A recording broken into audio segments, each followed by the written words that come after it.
संतोष परिहार जी जुड़ के आपका स्वागत है। संतोष जी हमारे साथ में बीजेपी की ओर से अभय प्रताप सिंह जी आपका स्वागत है और वरिष्ठ पत्रकार राजेश जौहरी जी आपका भी स्वागत है। तो आज चर्चा भोपाल नगर निगम के चुनाव पर। अब संतोष जी घोषणाएं बड़ी बड़ी कर दी गई हैं, संकल्प कहना चाहिए, संकल्प आपने बड़े बड़े ले लिए हैं, तो ये इसे क्यों ना माने कि चुनावी झुंझुना भर है, ये आधा कर देंगे, वो फ्री कर देंगे, ये ऐसा कर देंगे, वो वैसा कर देंगे। ये चुनावी जुमले ज्यादा नजर आते हैं अगर ऐसी घोषणा होती तो। संतोष जी देखिए दीपेश जी, चुनावी जुमले नहीं, ये पूरा पक्का वादा है, संकल्प है हमारा। मतलब पूरे भोपाल के अंदर जो है बिजली, ये आपके जो है नल के जो बिल आधे आएंगे, प्रॉपर्टी टैक्स आधा आएगा, ये आपको दिखेगा। और जहां तक जो है जहां तक जनता की बात कर रहा हूं, तो पूरे मध्य प्रदेश में जो पंचायत के पहले चरण के चुनाव हुए हैं, तो उसमें जनता ने हमें जो है पूरा विश्वास किया, उस हिसाब से पूरे प्रदेश में रिजल्ट आ रहे हैं। आपने भी देखा होगा, आज अखबार पढ़ा होगा पूरी तरीके से। तो हम तो शुरू से कह रहे हैं कि हम तो जनता की जो सेवा करने के लिए स्मार्ट सिटी के अंदर जो लाखों वृक्ष जो है काटे गए हैं भोपाल के अंदर, उसके अंदर जो है पूरी लूट की गई है, तो उसके अंदर स्मार्ट पूरे हमने तो पौधे लगाने की बात करी, ग्रीन भोपाल की बात करी, क्लीन भोपाल की बात करी है। आपके जो है बिजली के बिल, जो आपके प्रॉपर्टी टैक्स है उसको आधा करने की बात करी है, जो महिलाओं जो वाईफाई, इससे बड़े तो ये कांग्रेस वादा नहीं करती, पूरा संकल्प लेती है। ये जो आप लाएंगे महापौर या मेयर रोजगार योजना, अब मेयर रोजगार कैसे देंगे भाई, ये तो बताइए। देखिए मेयर रोजगार योजना अभी क्या है, बहुत सी जो हमारे जो बेरोजगार घूम रहे हैं, तो अभी जो है मजदूर पूरे नगर निगम के अंदर पूरे जो उनके भी रोजगार के अंदर नए नए जो ठेके आएंगे वो बेरोजगार लोगों को मिलेंगे। पूरे जो है जहां तक जो कई जो है इंजीनियर लोग हैं कई, तो उस हिसाब से योजना है, उस हिसाब से करेंगे हम। और जहां तक जो आप बातें कर रहे हैं, हम वादे नहीं, हम पूरा विश्वास के साथ। हमने जो लोगों ने कहा, आपको क्या उम्मीद थी क्या 1 रुपए यूनिट माननीय कमलनाथ जी ने जो बिजली का बिल लोगों के घर आते थे, तो ये भी उम्मीद नहीं थी। 27 लाख हमने जो 27 लाख किसानों को कर्ज माफ करे थे, ये भी उम्मीद नहीं थी। तो ये तो आपने देखा है ना, और पूरे प्रदेश की नहीं, हमको देखना बाकी रह गया कि 4,000 रुपए बेरोजगारी भत्ते की बात की थी, वो सब चीजें रह गई ना अधूरी। तो खैर ये बोलेंगे अभय जी, बोलेंगे जी। बात 10 महीने के अंदर इतने जो वादे अमल करना, ये छोटी बात है क्या? चलिए अभय जी, क्या कहेंगे कांग्रेस के संकल्प पत्र पर? भोपाल के लिए कई बड़ी घोषणाएं वो कर रहे हैं और शामिल कर रहे हैं संकल्प पत्र में, क्या कहेंगे अभय जी? को पाने की चाहत में कुछ भी घोषणाएं, झूठी घोषणाएं करने का प्रयास है, इससे ज्यादा ये झूठ का फलिता है, इससे अतिरिक्त कुछ नहीं है। भोपाल मध्य प्रदेश वासियों ने इसके 15 साल का कार्यकाल देख लिया। जैसा आपने कहा कि 4,000 बेरोजगारी भत्ता युवा आज भी ढूंढ रहे हैं कि कहाँ है वो भत्ता देने वाले। 15 महीने का 60,000 हमारा होता है। और इस तरह से किसानों के क्या माफ किए, 10,000 20,000 छोटी छोटी राशि माफ करके उनको बेवकूफ बनाया, उनको केवल वोट लेकर और आगे निकल गए। भारतीय जनता पार्टी जनता की सेवा करती है और वो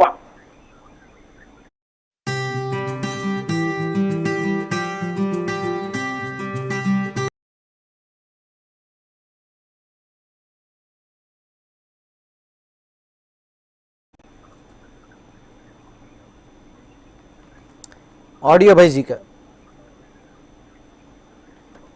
लगता है भाई जी आपकी आवाज हम तक नहीं पहुंच पा रही है, हम दोबारा आएंगे आपके पास में। राजेश जी, एक कमेंट आपसे, जनता क्या वाकई अब ऐसे वादों पर, ऐसे संकल्प पर, ऐसी घोषणाओं पर यकीन करती?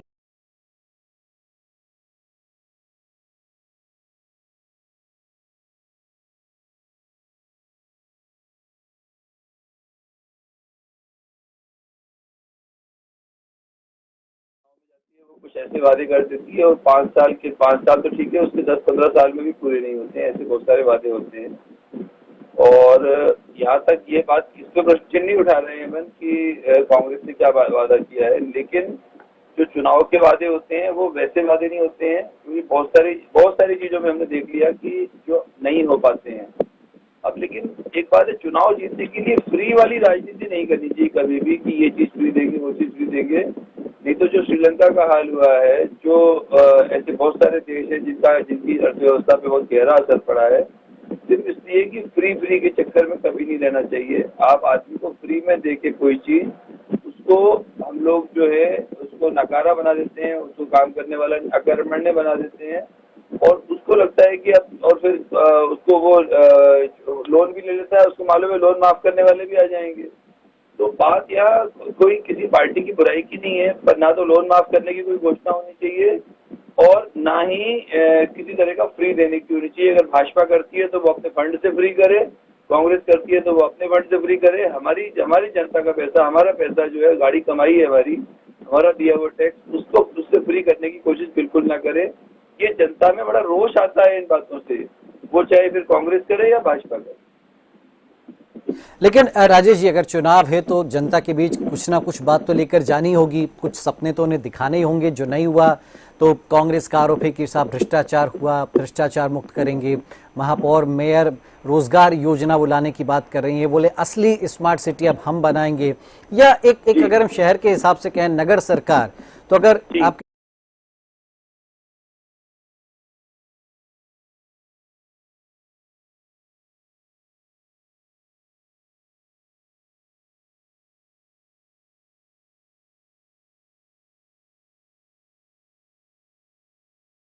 नगर सरकार का मुखिया है, क्या होना चाहिए उसके घोषणा पत्र में या संकल्प पत्र में या वचन पत्र में, क्या चीजें होनी चाहिए?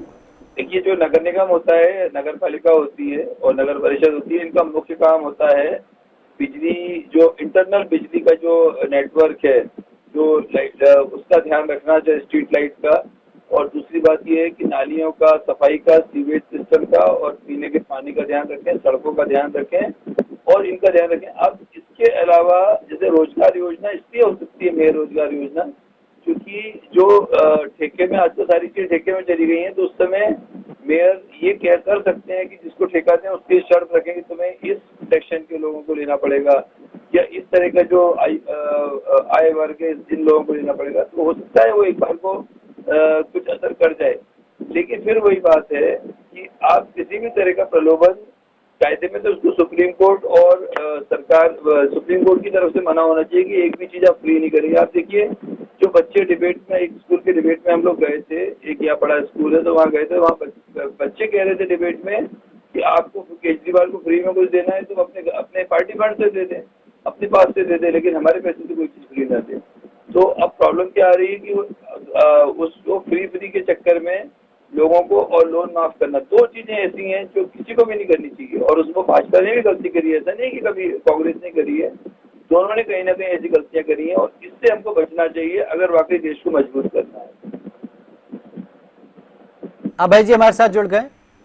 तो अभय जी, अब ये भी कह रही विभा पटेल और कांग्रेस, ये साहब जो अवैध बस्तियां हैं, अवैध कॉलोनियां हैं, उनको हम वैध करेंगे। अब ये काम तो आपने भी किया था, अपनी पीठ थपथपाई, तो ये अच्छी लग रही है आपको चीजें कि साहब अवैध कॉलोनियां बस्ती जाएंगी, फिर चुनाव हमको जीतना तो हम वैध करते जाएंगे, तो ये सिलसिला तो फिर कहाँ जा करके रुकेगा? अभय जी देखिए, कांग्रेस का तो घोषणा पत्र केवल लोग लुभावने वादे हैं, ये कभी पूर्ण नहीं करने वाले। इनकी 15 महीने की सरकार मध्य प्रदेश की जनता ने देख ली है। अब ये मुगालते में ना रहे कि फिर से बेवकूफ बनाएंगे जनता को, और ये केवल लोग लुभाने वादे कर जाएंगे। सत्ता में आने के ये सत्ता की सीढ़ी बना करना चाहते हैं इनको संकल्प पत्र के माध्यम से।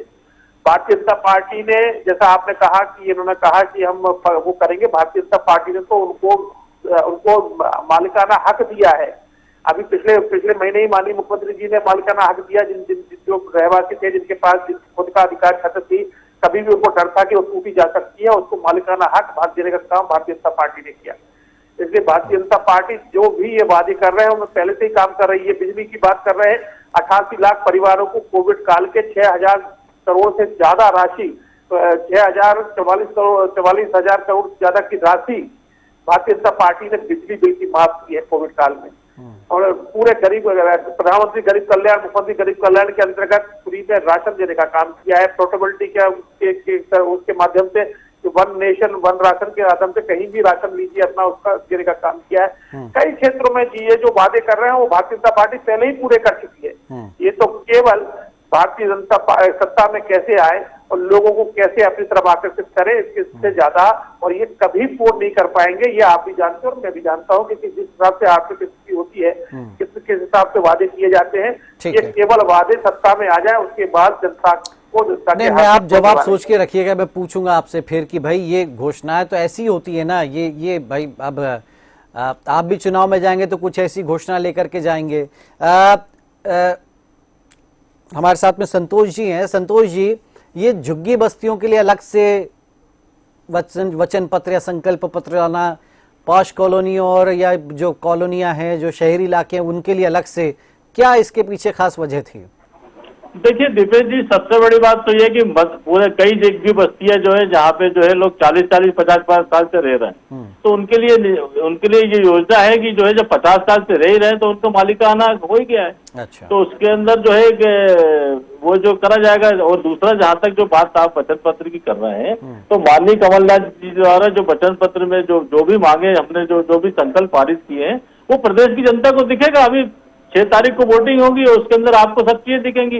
आपको क्या विश्वास था कि 1 रुपए यूनिट बिजली मिल सकती है?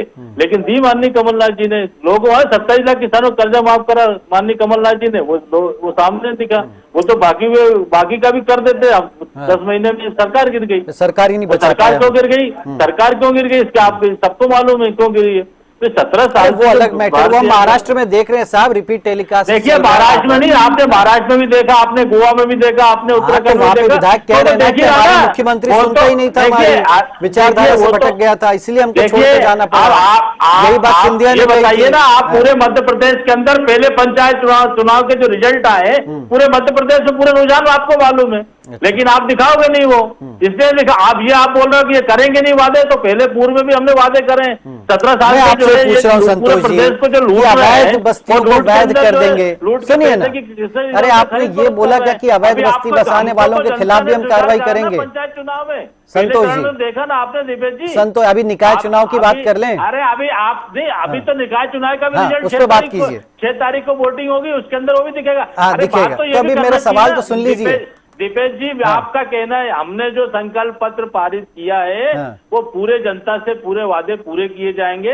ये भारतीय जनता पार्टी के लोग, मैं ये पूछ रहा हूँ, उसी वादे पर सवाल है मेरा कि ये अवैध कॉलोनी हम वैध कर देंगे। क्यों कर देंगे भाई? कोई अवैध कॉलोनी बसा देता है, फिर हमारी सरकार बन गई, हम वैध कर देंगे, तो वो मूर्ख होते हैं क्या लोग जो वैध कॉलोनियों में घर महंगा खरीदते हैं, जो अपने जीवन भर की कमाई उसमें लगा देते हैं?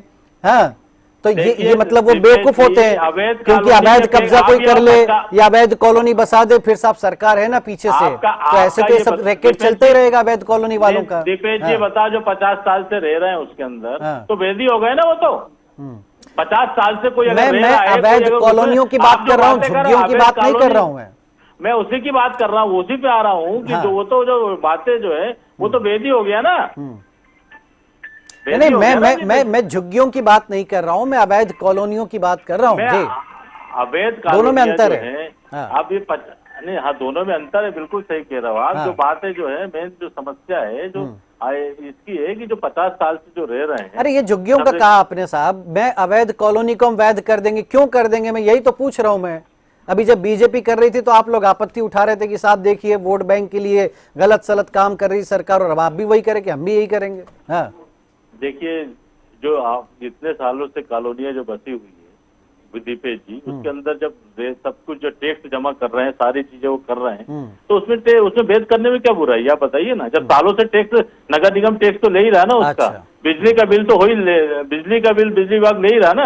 तब तो उसके वो क्या करोगे आप उसके अंदर? क्या करोगे? राजेश जी आप बताइए क्या करना चाहिए? बिल्कुल बहुत बढ़िया तरीका है, कहीं पे कब्जा कर लो, कॉलोनी बसा दो, किसी को सुविधा दो मत, फिर पता है मालूम है निगम चुनाव आएंगे तो जिसकी सरकार होगी वो करेगी, नहीं तो फिर जो सरकार बनाने के लिए आएगा वो वादा कर ही देगा।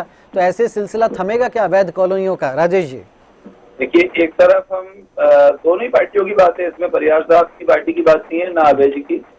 एक तरफ तो हम क्या कहते हैं जो भू माफिया है उसके खिलाफ ठोस कार्रवाई करेंगे, और दूसरी तरफ एक आदमी को माफिया बनने के लिए उकसाएंगे हम, और एक नए माफिया तैयार हो। 10-15 साल बाद कोई ना कोई सरकार ऐसी आएगी, कोई ना कोई पार्टी ऐसी आएगी जो अवैध कॉलोनी को वैध कर देगी। और आप एक चीज सोचिए, अवैध कॉलोनी सिर्फ एक कारण से, बहुत सारे कारण होते हैं उसके, तो आपने इसको स्पेसिफाई किया क्या कि डाइवर्जन नहीं था उसको करेंगे। अब सरकारी जमीन पे जिसने अवैध कॉलोनी काटी है, जैसे अभी इंदौर में बहुत सारी कॉलोनी आपने देखा होगा, अब उनमें विवाद चल रहे हैं, लेकिन वो सब अगर गलती से भी ये बात सही बैठ गई तो वो लोग हैं जो लोगों ने वो कॉलोनियां काटी हैं, जिनको अभी खतरा लग रहा है कि भूमाफिया वाली कार्रवाई होगी, वो तो सेठ बन के बैठ जाएंगे और वो तो साहूकार बन जाएंगे। यानी कि, और ये ऐसा नहीं है कि कांग्रेस कर रही है, बीजेपी ने भी कई बार किया है। तो दुख की बात ये है कि आपको ये अधिकार किसने दिया है? आप एक तरफ से या तो आप ये बोलो कि कोई माफिया होता ही नहीं है, वो माफिया जो भी कॉलोनी काट रहा है वैध अवैध, वो कहीं ना कहीं हमारा वोटर है, इसलिए हम उसके बारे में कुछ नहीं बोलेंगे, या तो वो कहें। और अगर ऐसा नहीं है तो फिर आप ये वाली बात तो कभी नहीं कहनी चाहिए कि हम अवैध कॉलोनी को वैध कर देंगे। हाँ। जो पढ़ा लिखा आदमी जो पढ़ेगा, जो स्टूडेंट बच्चा पढ़ रहा है, उसको लगेगा कि हर अवैध काम को वैध किया जा सकता है, इसका सीधे सीधे उसके दिमाग में बात आएगी। और ये चिंता की बात है, डेमोक्रेसी के लिए चिंता की बात है, ये लोगों के लिए चिंता की बात है। लोगों के जो मनोविचार हैं वो गड़बड़ हो जाते हैं इस तरह की बातों से। तो और हम इसमें दीपेश जी अपन किसी एक पार्टी पे इल्जाम नहीं लगा रहे, ये राजनीति की सोच ऐसी है कि कैसे भी करके ये राजेश जी, एक जो कांग्रेस ट्रेंड लाई झुग्गियों के लिए अलग संकल्प पत्र, शहरी या कॉलोनियों के लिए अलग, इसको कैसे देखते हैं? देखिए, हो सकता है उनकी सोच ऐसी रही होगी कि झुग्गी वालों के इश्यू अलग होते हैं और बड़ी कॉलोनियों के इश्यू अलग होते हैं, शायद यही कारण होता होगा। और इससे लेकिन एक और नुकसान होगा, जो हम हमेशा सोचते हैं झुग्गी मुक्त शहर होने चाहिए। हाँ। अब आप देखिए, इंदौर में आपने कुछ कॉलोनियां कुछ झुग्गियां देखी होंगी, उन झुग्गियों को तोड़ के उनके लिए एक एक रूम के फ्लैट बना के दिए 1 BHK, तो उन्होंने 1 BHK किराए पे उठाए और एक नई झुग्गियां बस गई। हाँ। ये चिंता की बात है। तो इसलिए हमको इससे बचना चाहिए, क्योंकि हम ऐसा करेंगे तो अवैध काम कभी खत्म नहीं होंगे इस देश से, और ये अवैध गतिविधियां बढ़ती चली जाएंगी। ये बिल्कुल, ये समस्या आपको नहीं लगता संतोष जी कि झुग्गियों को हम पट्टा दे देंगे, फिर नई झुग्गियां बस जाएंगी? कहाँ के लोग आकर के रह रहे हैं, जो MP का मूल निवासी उसको कुछ हासिल नहीं हो रहा है, दूसरे राज्यों के लोग आकर के रह रहे हैं, बस जा रहे हैं, और MP का मूल व्यक्ति जो भटक रहा है, उनकी हमको कोई सोचना नहीं है, कोई सुध नहीं लेना, जो कब्जा कर ले, जो वहाँ फैल जाए पूरा, या कौन लोग वहाँ उनसे ये पैसा लेकर के झुग्गियां बसा रहे हैं, उस रैकेट को नस्तनाबूद करना, या फिर जो जहाँ बस गया, जो जहाँ रह रहा है उसको साफ बिल्कुल कर दिया? तो जो आदमी मूर्ख होता रहे, 40-25-50 लाख का वो मकान खरीदे, तो वो बड़ा बेवकूफ आदमी जो ऐसा करता है ईमानदारी से या इस तरीके से काम। आप लोगों की मेहरबानी रहेगी, कहीं पे झुग्गी तानेगा, आप लोग आकर के उसको कर ही देंगे साहब, फिर पट्टे ही दे देंगे, तो वो बढ़िया हींग लगी ना फटकरी, रंग चोखा हो गया। तो यही आप लोग लत लगाना चाहते हो संतोष जी, आप जैसे लोग? जी देखिए, क्या है, हमारे जो है पूर्व मुख्यमंत्री माननीय अर्जुन सिंह जी ने झुग्गी वासियों को पट्टा दिया था, वो लत लगा के गए थे। और नहीं, लत लगाने वाली बात नहीं है। ये जो आदमी को एक समय खाने का नहीं है, वो अगर वहाँ पे रहने की कोई व्यवस्था नहीं, झुग्गी उस झुग्गी में जाके देखा आपने कभी? उसके घर पर डिश छतरी लगी रहती है। आप सुनते जाइए संतोष जी, ये बताइए, उसके यहाँ पर बाइक खड़ी रहती है, उसके यहाँ कलर टीवी है। नहीं, अब वो तो आप चलिएगा झुग्गी बस्ती में, घुमा लाऊंगा आपको, चलिए। आप चलिएगा, देखिए कई लोग खाने के भी नहीं, वो दलालों क्या होगा जिसके यहाँ वो टीवी होगी। और जहां तक जो आप अवैध कॉलोनी की बात कर रहे हैं, अवैध कॉलोनी वर्षों से लोगों ने जो है लोग रह रहे हैं, वो भी तो खरीद के प्लाट ले रहे हैं, कोई फ्री में थोड़ी रह रहे हैं। और सरकार बिजली का बिल को लेती है, बिजली का बिल ले रहे हैं, वो भी प्रॉपर्टी टैक्स जमा अभय जी, तो बिजली का बिल ले लेते हैं आप लोग, ठीक है, मैं पूछ लेता हूँ अभय जी से, उनकी सरकार 21 साल से ये एक्सक्यूज मिल जाता है। जब आपने बुलडोजर की कार्रवाई की तब भी, हाँ नहीं, सुन लीजिए संतोष जी, उनका जवाब सुन लीजिए। तो अभय जी, आप लोग करते हैं ठीक नहीं है कि बिल ले लिया बिजली का, टैक्स जमा कर लिया, अब साहब उनको कहने को गए देखिए हम बिल जमा कर रहे हैं, टैक्स जमा कर रहे हैं, ये तो हमारी जमीन हो गई है ना। जो मकान आप तोड़ने गए थे उन लोगों ने भी यही किया कि साहब अवैध था तो टैक्स क्यों ले रहे थे, बिल क्यों लिया जा रहा था। तो ये परिपाटी कभी बदलेगी या केवल ये बस घोषणा है, ये कर देंगे? आज पार्किंग का हाल देखिए, इतनी बदतर हालत है भोपाल में, आपने पार्किंग फ्री कर दी और कोई कहीं गाड़ी खड़ी कर रहा, कोई सिस्टम नहीं है। आज जो कॉलोनियां वैध को अवैध को वैध आप कर रहे हैं, उसमें कोई ड्रेनेज सिस्टम नहीं है, लोग वहां परेशान है, बच्चों के खेल के मैदान नहीं है, भाग गए वो लोग, कोई कार्रवाई आप लोग कर नहीं पा रहे हैं। हम क्यों भरोसा करें आप दोनों दलों पर? अभय जी देखिए, भारतीय जनता पार्टी ने तो इसका तरीका निकाला था, प्रधानमंत्री आवास हो, शहरी ग्रामीण हो, सभी जगह मकान बनाकर ऐसे वर्गों को दिए जा रहे हैं। आपने देखा होगा BDA कॉलोनी में जहां भी खरीद किया गया, जाकर मकान बनाकर दिए गए। तो इसलिए ये जो झुग्गी बस्ती के लोग हैं वो भी समाज का ही अंग होते हैं, गरीब परिवार होते हैं, उनको भी उसमें कितने लोग गए रहने, और क्या वही लोग रह रहे हैं जिनको दिया गया है, और उनके लिए वहाँ सुविधाएं क्या है वहाँ पर, ये भी जरा देखिए आपने। मेरी बात तो रखने दें। तो इस तरह के उस वर्ग की नहीं, क्रॉस क्वेश्चन भी तो होगा ना। आपने कहा साहब हमने बना के दे दिया, अब दे दिया तो वहां पर कौन रहने गया ये भी तो हम पूछेंगे ना। उनको पानी है कि नहीं है, लाइट है कि नहीं, जर्जर तो नहीं होगी बिल्डिंग, वो भी तो हम पूछेंगे ना भाई जी। पक्के मकान निर्माण हाँ। करा के दिए सरकार ने, हाँ। वहाँ सारी व्यवस्थाएं थी, उनको विस्थापित किया, वहाँ से झुग्गियां हटाई गई और नई झुग्गियां बस गई। यही पार्षदों ने, यही विधायकों ने मिल मिलकर नई झुग्गियां बसा दी। गुमटी राजधानी है भोपाल। हाँ? तो वो भी समाज के अंग है। भारतीय जनता पार्टी की सरकार ने उनके लिए ही अच्छा। मैंने आपसे कहा ना कि शहरी हम नहीं वोटर कहिए ना सीधे सीधे अभय जी की, वो भी वोटर हैं, समाज इसीलिए तो साहब हम उनके लिए सब कुछ करेंगे। नहीं, समाज आप लोगों की मजबूरियां होती हैं दोनों दलों की, ये फ्री दे देंगे, वो बांट देंगे। बात मजबूरी राजेश जी ठीक कह रहे हैं, आपको फ्री बांटना अपने पार्टी फंड से दीजिए ना साहब। संतोष जी भी लाए अपने घर से पैसा, फ्री में दें सबको जिसको जो देना हो। ये थोड़ी ना कि सरकार का पैसा तो मुफ्त का चंदन और सब घिसे जाए। क्यों संतोष जी? देखिए मेरे को जवाब देने से पहले कि संतोष जी से मैं 2 मिनट का समय लूंगा कि भारतीय जनता पार्टी की सरकार गरीब दबे कुचले तबके की चिंता करती है, यही सरकार का मूल कर्तव्य होता है। हाँ। सरकार ऐसे वर्गों को विकास की धारा पर लाना तो भी तो गरीब कम नहीं हो रहे हैं, 60 करोड़ से 80 करोड़ हो गए। ये भला किसका हो रहा है फिर? राजेश जी 10 सेकंड में समाप्त कर दीजिए, जरा दोनं को संदेश दे दीजिए, दोनों जो सुन रहे हैं जी इनको। जी, अब आप एक चीज देखिए, अभी बीपीएल कार्ड पर हम लोगों ने एक सर्वे किया था, लेटेस्ट है, बिल्कुल बहुत लंबा नहीं है। उसमें हम लोगों ने इंदौर जिले में सर्वे किया था। तो जिनके पास इसी से समझ जाएंगे आप झुग्गी झोपड़ियों और इनका क्या स्थिति है। तो जिन घरों में हम लोग गए, झुग्गी झोपड़ियों में गए, 32 इंच का टीवी, वो भी बच्चे से पूछा तो उसने कहा अंकल पेन ड्राइव भी लग जाती है, मतलब वो बताइए संतोष जी को। हाँ, और उसने कहा यूट्यूब पे चल जाता है, मतलब स्मार्ट टीवी हमारे घर में नहीं है, स्मार्ट टीवी भगवान कसम। और उनके झुग्गी झोपड़ी में स्मार्ट टीवी है, उनके पास बीपीएल कार्ड है, और उनके पास आपको बताएं एक घर में तो स्कॉर्पियो खड़ी थी, एक उसके बाहर वो स्कॉर्पियो थी उनके पास में, किसी के पास महिंद्रा की गाड़ी है, कोई लोडिंग में गाड़ी चला रहा है, जो 2-3 हजार रुपए दिन के कमाते हैं वो लोग। अच्छा, और वो हर बार क्या करते हैं वो लोग, उन लोगों से मेरी बात हुई तो उनको क्या हुआ, इंदौर में ये जो जब अपन लालबाग के सामने एक नई कॉलोनी बना के दी गई, ये आपने भी देखी होगी दिपेश जी, जो कॉलोनी बना के दी गई जिसमें फ्लैट बना के दिए गए, उन लोगों ने वो सारे फ्लैट, आप किसी में भी चले जाएं, मुश्किल से 10% लोग खुद रह रहे हैं, बाकी 90% किराए पे उठा दिए उन्होंने। उसमें बच्चे रह रहे हैं, जो हॉस्टलों में पढ़ने वाले, जो कोचिंग इंस्टीट्यूट में पढ़ने वाले बच्चे हैं, वो 5-5, 6-6 बच्चे मिलकर रह रहे हैं। और वो भाई साहब ने फिर से चौधराम जो मंडी है उसके पास की, जो वहां पर उन्होंने अपना घर बना लिया। ऐसे हम लोग के पास कम से कम 100 से ऊपर केस देखे हैं, और उनको मालूम है कि सच्चाई है आप लोगों की योजनाओं की, ये कड़वा सच है। और ये तमाचा उन लोगों के मुंह पर जो ईमानदारी से बिल भरते हैं, जो ईमानदारी से पैसा कमा करके कहीं छोटा मोटा प्लॉट खरीद पाते हैं, फ्लैट खरीद पाते हैं, क्योंकि आप लोग बैठे हैं ना साहब इन लोगों को पालने के लिए, बाकी सबको बांटने के लिए। क्योंकि middle class, lower middle class है इस काम के लिए कि टैक्स बेचारा वो लाएगा खून पसीने का पैसा, हम टैक्स वसूल लेंगे, फिर हमको अपने वोटरों में बांटना है, हमको अपने कार्यकर्ताओं को खुश करना है। तो संतोष जी, अभय जी, इस तरह की राजनीति हमें लगता नहीं होनी चाहिए।